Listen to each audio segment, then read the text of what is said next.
চারিদিকে শুধু পেঁয়াজ আর পেঁয়াজ।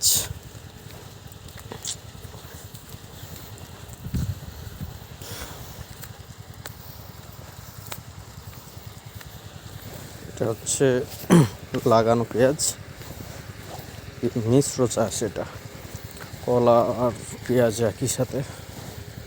আমি নিজেও করেছি 1 বিঘা কলা আর পেঁয়াজ। এই দেখুন, এই সাইডে শুধু পেঁয়াজ চাষ। ওই যে এক ভাই পেঁয়াজে বীজ দিচ্ছে।